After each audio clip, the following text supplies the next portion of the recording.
140% basic বৃদ্ধি ও সর্বনিম্ন 20,000 টাকা নির্ধারণ। একই সঙ্গে প্রথম ধাপে পেনশন সুবিধা 100% কার্যকর।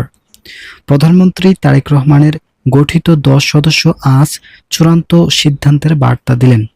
পূর্বের প্রাথমিক সিদ্ধান্ত মোতাবেক সরকারি চাকরিজীবীদের জন্য আংশিক বেতন স্কেলে 50% বেসিক বৃদ্ধির সিদ্ধান্তের কথা জানালেও শেষ পর্যন্ত আজ জরুরি বৈঠকে 140% বেসিক নির্ধারণ করা হয়েছে। এই বেসিক অনুযায়ী সরকারি চাকরিজীবীদের সর্বনিম্ন 20,000 টাকা নির্ধারণ ঘোষণা করা হয়েছে। প্রাথমিক সিদ্ধান্ত বাতিল করে সরাসরি এই সিদ্ধান্ত নেওয়ায় বাংলাদেশের সরকারি চাকরিজীবীদের অর্থনৈতিক উন্নয়নের নতুন সিদ্ধান্তগুলো ফুটে উঠেছে।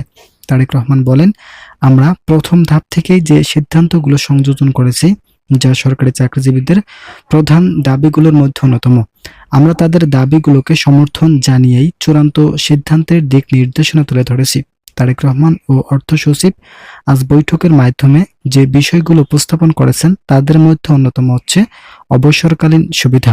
বর্তমান সময়ে সরকারি চাকরিজীবীদের জন্য অবসর ভাতা অত্যন্ত গুরুত্বপূর্ণ হয়ে দাঁড়িয়েছে। ফলে অবসর সুবিধা শতভাগ পর্যন্ত রাখার জন্য অর্থ মন্ত্রণালয়ের কাছে একটি স্মারকলিপি পাঠিয়েছেন প্রধানমন্ত্রী নিজেই, যার ফলে এই স্বাক্ষরে অর্থ মন্ত্রণালয় কর্তৃপক্ষ থেকে ইতিবাচক সাড়া আসে। তবে অর্থমন্ত্রী দেশের বাইরে থাকায় তিনি অনলাইনে মিটিংয়ে উপস্থিত ছিলেন, যেখানে তিনি বিভিন্ন বিষয় সম্পর্কে আলোচনা করেন এবং বেতন ভাতা কিভাবে বৃদ্ধি করা হলে কর্মচারীদের অর্থনৈতিক সামঞ্জস্যতা ফুটে উঠবে সেই বিষয়গুলো নিয়ে বিশেষ পদক্ষেপের কথা জোরালোভাবে তুলে ধরেন। আপনারা যারা এখন পর্যন্ত আমাদের এই চ্যানেলের নতুন সদস্য আছেন তারা পরবর্তী আপডেট পেতে চ্যানেলটি সাবস্ক্রাইব করুন। সর্বনিম্ন বেসিক 20,000 টাকা বৃদ্ধি করার পাশাপাশি এককালীন একটি ভাতা সংযোজনের জন্য সচিব কর্তৃক প্রধানমন্ত্রীর নিকট চিঠি পাঠানো হয়। তবে প্রধানমন্ত্রী এই বিষয়টি সরাসরি নাকচ করেছেন।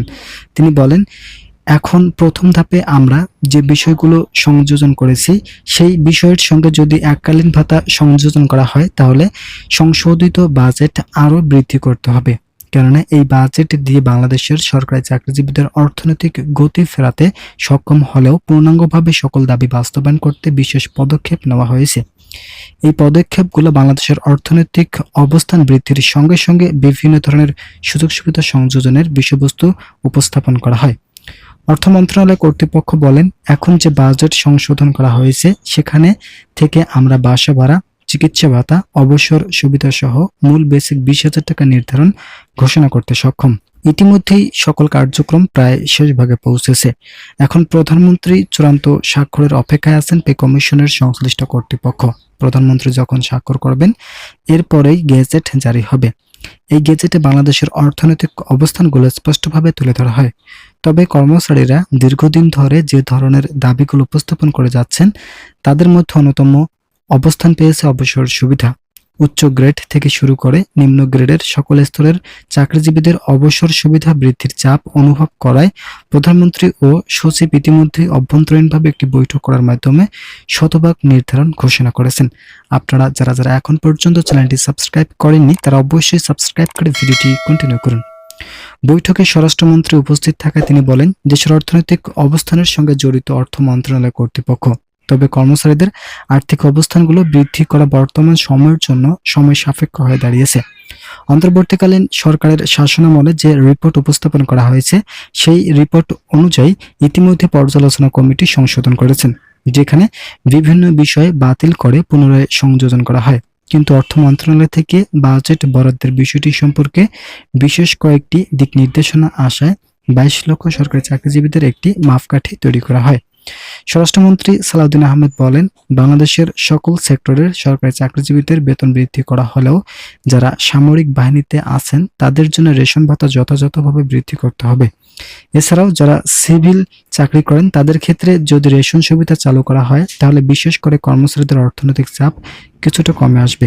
এই সুবিধা বাস্তবায়ন করার বিষয়টি নিয়ে অর্থ মন্ত্রণালয় কর্তৃপক্ষ গভীরভাবে আলোচনা করেন।